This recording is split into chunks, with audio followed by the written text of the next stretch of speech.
Hello, everyone. Today, I want to talk about the differences between the United States and Mexico because if you think about it, the US and Mexico are right next to each other, and you would think that we would be more similar than what we're different. But the reality is that the more you think about it, the more different we are. Okay, so the answer should be very simple in nature. However, the more you think about it, the answer is more profound and is more nuanced, and it helps you understand a lot of the history behind the United States and Mexico, right? So I want to cover that today, and let's get started. In a long story short kind of way, the answer is basically that what is present day Mexico evolved from the traditions and cultures of the Spanish, right? Very simple. Spain colonized what is present day Mexico, and then Mexico evolved from that, and Spain brought with them traditions, culture, religion, language, you name it, and that's where Mexico evolved from. And by the same token, that's the same thing that happened to the U.S., right? The U.S. evolved from the traditions and cultures, religion, and all the different things from the British, and that's why we're different, right? However, there is a more profound answer if you want to think about everything else, right? Because this only answer is kind of sort of why we look a little bit different, why we talk a little bit different. We have different languages, different religions, but the more complicated question in terms of society, in terms of our way of doing things, in terms of politics, has to do with the way we were governed, right? So let me give you this example, guys, right? So let me start with the Spanish because I'm gonna go in chronological order, right? So when the Spanish came to the Americas, they sought to replicate the Spanish model here in the Americas, right? So what I mean by this is that the New Spain functioned via a viceroyalty, right? So in the viceroyalty of the New Spain, people didn't have a lot of rights, right? And what I mean by rights, I mean voting, right? I mean choosing their own representatives, and I mean the small decisions, right? So in the New Spain, this was not important, right? The people were not used to choosing leaders. The laws were passed by the Spanish crown and they were enforced by the Spanish viceroy, right? So there was a Spanish viceroy here in the New Spain, and he just applied the rules here. The people never got to choose, their own representatives. They never formed assemblies. They never got to choose anything, all right? So eventually, what is present day Mexico is never gonna have this, vibrant political culture in the sense of wanting to choose leaders, in the sense of wanting to, have representatives, and this is gonna be reflected in their independence movement, right?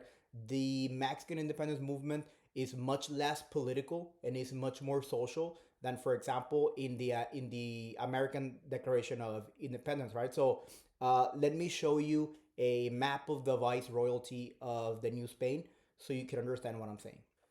So this is a map of the New Spain and divided by all the territories, right? So the New Spain was governed by the viceroy, right? Again, who was appointed by the king.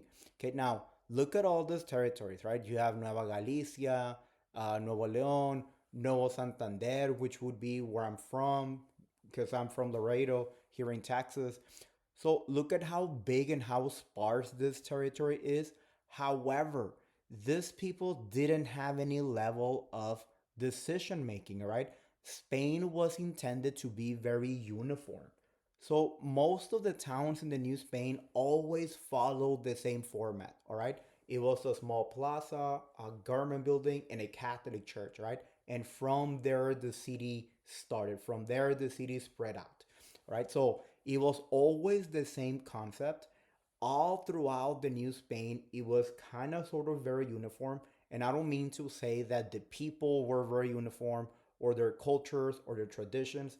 I mean the lawmaking, right? The way the town developed, right? The people didn't enjoy a lot of level of autonomy. The people didn't enjoy any type of decision making, all right?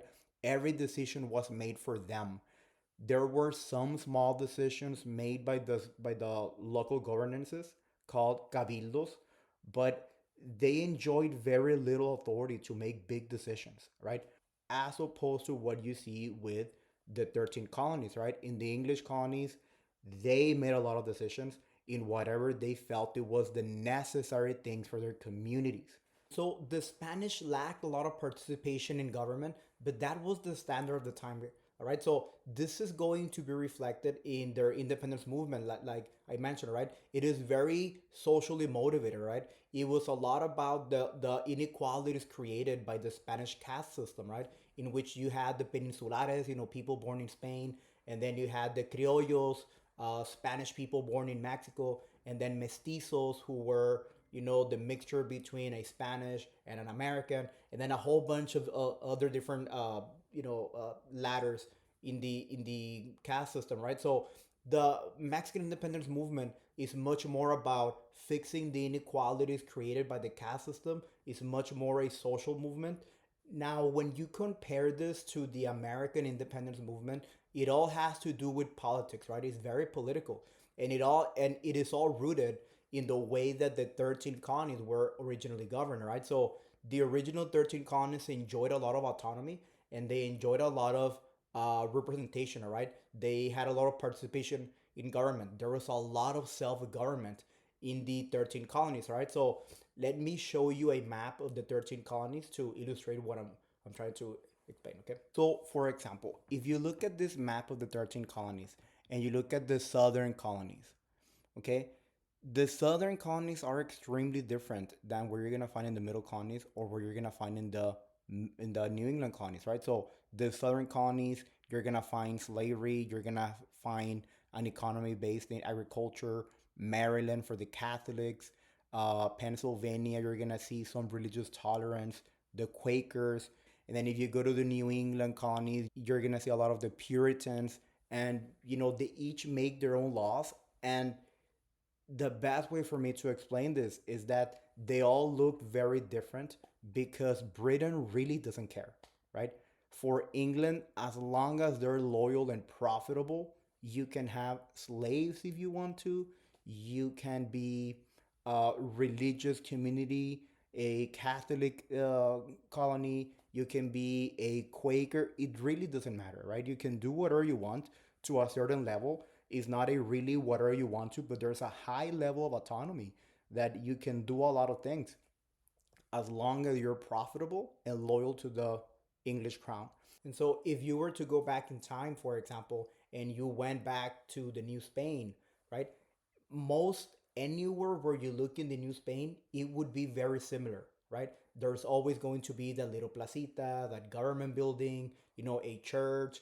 The laws are going to be the same, they're not going to change. However, if you went to the 13 colonies, it really depends on where you go, right? Because if you go to the south, things are gonna go, or things are gonna look a certain way. Or if you go to the middle colonies, or you go to the New England colonies, every single colony enjoyed their own level of autonomy that they could choose their own laws. So it's going to be very different.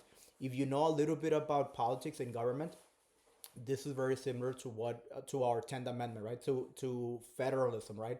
The idea that every colony or every state has the right to make their own rules and their own laws that is more beneficial to their own communities. And so the people in the English colonies enjoyed a lot of liberties to do a lot, right? Again, it doesn't mean that they can do whatever, but England has a policy called salutary neglect, right? So the idea of salutary neglect is a minimal interference with the life of the people in the colonies, right?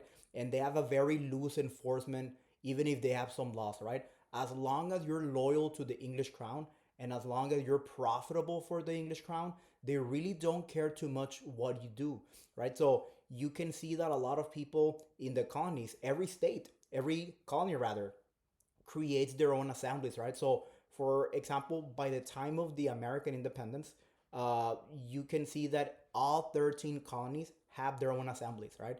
They all chose their own leaders. They all chose their own laws, right? They all basically elected whoever they thought what was going to be better for their own communities, right? And again, very tragically, this could mean that some places want slavery or allow slavery, whereas other states or colonies rather do not, and some of them are very religious or very in favor of a particular religion and very against others.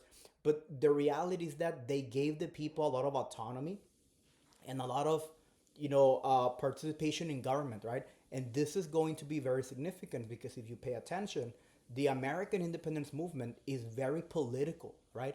when you write, when you read the Declaration of Independence, it is all about the idea of what is a legitimate government, right? The idea of the consent of the governed, the idea that all men are created equal, the idea of what is a legitimate government versus what is a tyrannical government, the right of the people to overthrow a tyrannical government. So all of this is very political. And then you can see it, before that, when you see, for example, the Stamp Act and all those different legislations that England was imposing in the colonies. For the people in the colonies, this was a kind of like a crazy idea, right? Because they're not used to it, right? And that is what the where that very famous slogan, the whole "no taxation without representation," come from, all right? For them, the idea of being taxed or being imposed legislation without having a voice in parliament, without having, any right or a say so in government was a crazy concept, right? So at the end of the day, the independence movement of, for example, Mexico and the US become very different. All right. And so when you put everything together, the answer is more profound than simply, one country evolved from the traditions and cultures of the Spanish, whereas the other evolved from the traditions and cultures of the British. The answer is more nuanced, right? Because you can see, for example, with the Americans, that, even after the independence movement, that political culture didn't die out, right? It actually continued, right? So we had the Articles of Confederation, and it didn't work. Then we had a constitutional convention and we fixed it. And we always had that very vibrant political culture, right? Of getting great minds to think politically, to try to fix problems, the issues of representation. So all those different things culturally, politically, has always been very important for the United States. Maybe today you see it a little bit less, but even for today the people in the US are very political, right? They guide a lot of their way of doing things based on politics, right? And so on the other hand, you see with Mexico something different, right? Because Mexico never had a very strong political culture. They're not used to govern themselves. And so you're going to see some problems after Mexico becomes independent, right? Because you see that they create their first Mexican empire, and then they become a republic, and then they become a centralized country, and then, they lose a lot of territories. And politically, Mexico always struggles. You could argue that Mexico kind of sort of stabilizes politically until the 1870s, right? So it takes Mexico about 50 years to actually figure out this whole thing about governing, right? How to govern ourselves, how to not lose territory, right? Whereas in the US, you can see that politically, the US always had their own vision on how to do things, right? So this is what makes Mexico and the US so different, right? Socially, politically, we do things differently. And so, anyways, I just wanted to cover these details that I find very interesting. I know a lot of my students don't think about it, but I find them very interesting because at the end of the day, these are the details that make the difference, right? These are the details that show you that history is not just facts and dates, right? Knowing about history and understanding history helps you understand how these small details change the history of nations, right? So, let me know what you think. I'll be around and be safe, okay? See y'all.